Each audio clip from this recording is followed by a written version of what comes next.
All right, y'all. So in this episode, we're going to dive into, oh shit, I'm about to have a baby. I happen to be the non-baby producing human in this, the dad usually. And how do we prepare our businesses to not take a dip, but also like be present in the experiences, right? And I want to say this first and foremost, go to all the appointments. I don't care what you have or what's mandatory or how many showings you have. Go to the appointments. You'll pay at least less with later. the first kid.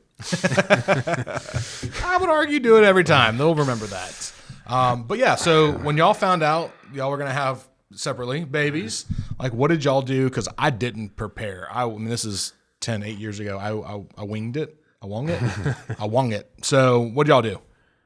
Yeah, I think hindsight's 20/20, of course, but so I was in real estate when we had our third kid, and so third kid, honestly, was easier than the first, right? Because we'd been through it a time or two. So, but just being flexible with the schedule and communicating, like when I had to be away from home, especially those first couple weeks where things are just, you're trying to get back in the swing of things, get in that routine of caring for a newborn. But talk more about the lead up to the baby. So that way, did you take time? Let's ask that way. Did you take time off when the baby came? Yeah, I think, like structured time, or you just kind of, it probably was not structured. I think I just did more of rather than coming to the office and work from my desk, I stayed at home. Okay. So that I was present to lend a hand, here and there to. That was your third kid, right? So you were in real estate in your first kid. So talk about that one a little bit. Yeah. So for my first kid, I was in real estate, obviously, and I was like, I'm taking 3 weeks off. I was like, I'm going to be totally off. You didn't wear a shirt the entire time either, right? I did not. That whole I did not do any shirt impression thing at all, which is pretty normal actually. But yeah, so I was like, I'm taking 3 weeks off. I think it ended up being like a little over 2 that I actually took off. But the way that the art team's culture is set up is that like we back each other up as agents. So I knew that just because I was taking time off, my clients weren't going to suffer because there were going to be people that I had already set up to handle my clients when I was out, which was awesome. So, and clients, I told my clients, that's a big thing. I told everybody that I was currently or going to be working with that I was taking it off. Right. Hey, here's your contact if you need anything. If you need to text me, that's fine. I may not answer right away, but I probably could answer. But yeah, I really got to just take 3 weeks off. And to be honest, with our first kid, like I don't see how I could have done it differently because it was kind of chaotic and we had a lot of issues with our first kid. So yeah, so we can dive in a little bit. So like one of the things we recommend, I think these are all, if I remember correctly, when you get closer to time, right? So if you're about 3 months out, you kind of just start letting people know like, hey, got a baby coming, because we've had some people have babies 6 weeks early, right? So I got a baby coming, and so we have our agents start creating a spreadsheet or a list, actually. We use Follow Boss, but you go in there and you say, here are my clients, here are their buyer agencies, here's where they're at. We start assigning the buyers that are not under contract. We let the buyers know, hey, this is my battle buddy, Travis. I might be out at some point with the baby. Travis is going to step in if said case. And oh, by the way, this is my broker, Brad. They will let you know if I've had a baby because you'll get an email from them or you'll get a call. And I've had a baby. Travis will take over. He's very competent. We'll go on, right? And then as we get closer, when it gets to listings, you start taking your battle buddy or your broker with you to listings. If you're pretty sure it's not going to sell between the time the baby comes and it closes. And then when the time comes, you just start updating those people every day pretty much. Not the people, but the spreadsheet. So I can look at the spreadsheet and see where they're at, and that way the battle buddy can jump in. But we had one rule, and that was if you're out, you're out. If you're in, you're in. We had a couple times with some guys on the team that would say they're out for 2 or 3 weeks, but yet they're still texting the clients on the side because they had questions. But me and Michael over here trying to work the client for Travis, and we're getting mixed signals, right? So it's you're in, you're out, you're out. But that way we do want to see people take off 3, 4. Sometimes parents are taking 12 weeks with us. And so we want to see that. It's not paid, but oftentimes as a broker, I can cover a lot of the work. Like, 'cause I'm already doing it. I already know them. It's already under contract. I finish it out because I'm not a competing broker. So I think it's the lead up to the clientele. So did y'all do anything different on the client side leading up to, or anything like that when you were going to be going out, or you knew it was coming close to due date?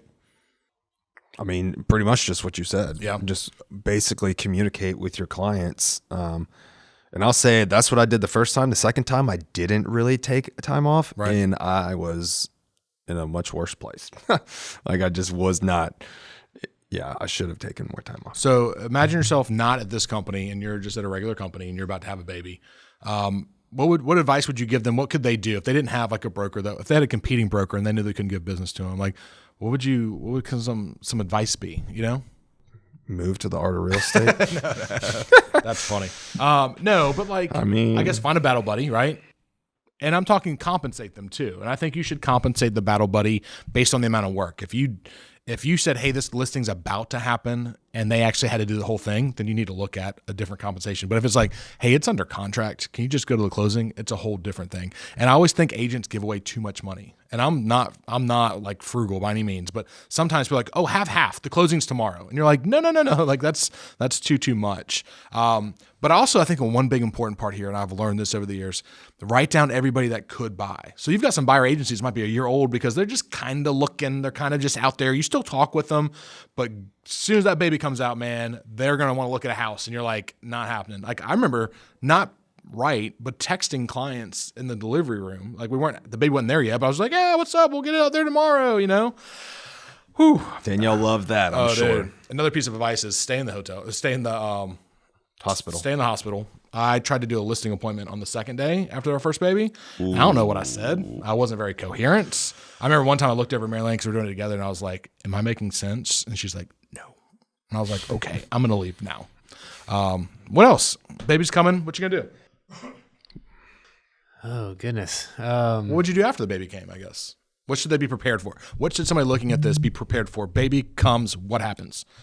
You're talking about work-wise. Work-wise, yeah. No. They can watch, they can read the video, watch the videos, and read the books I was on just that. making sure because if we were going to get scientific. The miracle of birth, we'll start playing that inside our video. So I think that you have a big thing that people don't think about is you have to plan your re-entry, right? Because like that's going to be hard, especially for your spouse. Yes. Because you're there for 3 weeks and you have this new baby and then you're gone. And it's just them and the new baby. Point. And yeah, that could be, if you're not communicating through that and planning that, like, hey, this is the day. So let's get ready for the day, like whatever that means, and, ease them into it. Because if you're just gone one day and you didn't tell them and they're like, oh, you're leaving today? And you're like, yeah, I got to go to work. It's like, that's not going to go well. I promise you that. One thing that I was recommended, and I did do this, so it depends on family dynamics, and I don't know everybody's family, so I'm not trying to impose, but like my mother-in-law, I knew she was going to be there for at least 2 weeks, if not longer. Like she was going to be there. My mom came up too. So I was like, you know what? Like, it's not that you don't need me, but like, let's be honest, my wife didn't need me. She still probably doesn't need me. But at the same time, they don't need me right now. So I'm actually going to go to work. Like not the first day, but maybe like the second day. I came in, I was brokering, so I had to do some things, but she was well taken care of. But those 2 weeks after when my mother-in-law left, that's when I stayed home. So I started doing like, hey, I'm going to be home every other day, then half day, and then start transitioning back in slowly because I've heard time and time again the amount of women that go, everybody left. And I'm in the shower, the baby's crying, and I don't know what to do because all my help is left at the same time. So if you could stagger it and be with the parents or whoever, and then you take over the next 2 weeks, now they've got a full month to kind of really get acclimated with this new creature that is now living in your house. Hashtag reentry. I think too, you're going to be busy. It always happens. It's like the vacation method, but like, I feel like you just get slammed. Yeah. Am I wrong? Anytime that you have anything important in your personal life, you get slammed. Yeah, that's true. That's pretty much. And we won't get on this topic now, but we're going to talk about how to capitalize on having more, how to get more business when having a baby. Oh yeah, there's lots of ways to do that. Yeah, because your world's going to change and you can get a whole lot more business. But all right, Travis, you got a third kid, right? So somebody's watching this and they've got a whole litter out there, and like, hey, I've got a third one. What should I do differently than the first two? Because you're zone offense now, man, or zone defense now. Right. You're not. You just it's in anything. It's a balance, and so the times I'm at home, if I know I'm going to have to be away, like I will prepare things ahead of time so that my wife that's there with kids are going to kids are arriving back from their care, like things will be easier because she's managing the house and the kids at the same time. So you prep work, and then being flexible and having you can kind of have a fluid schedule in real estate to where you might not work that whole day. You would have a period of time where, okay, I'm going to swoop in from 2 to 4 and do things at the house because I've got a 5 o'clock appointment, and you just kind of balance it out. It's just doesn't always look the same way every day. Gotcha. So expect the unexpected. Yeah. All right. Well, I think we answered my question, right? Like what to expect. You're going to have a kid, how to prepare for it, what you need to do. So just to recap, find a battle buddy. Start planning earlier than you think you are, right? Because if you wait to the week of, things happen, babies come early. Make sure you're prepared. Make sure everybody's in place. Make sure everybody's understanding what's going to happen. And also who's going to trigger that event. I think that's a big part too. When the baby comes out, you're not thinking, let me send this mass email to everybody. It's like, hey, broker, baby's here. And then that's what and communication needs to stop and let the broker send out and have all that. So it's actually a really cool plan. And we built out our whole parental leave manual. Parental leave manual, so that way our agents can prepare, because we've had and maternity. Yeah, right. There's been a lot of babies. We've had like 7 this year, right? I think we've done like 22 now in our company. So, anyways, if you want to see that manual, let us know. Shoot us a DM. We'll get it over to you. But keep watching. We've got more things coming up on parenting, not just guys. It'll have some girls in here too, talking about how they prepare as well. So, if you like it, subscribe to it, like it, hit it, do all those things that down below, all the buttons, and we'll go from there.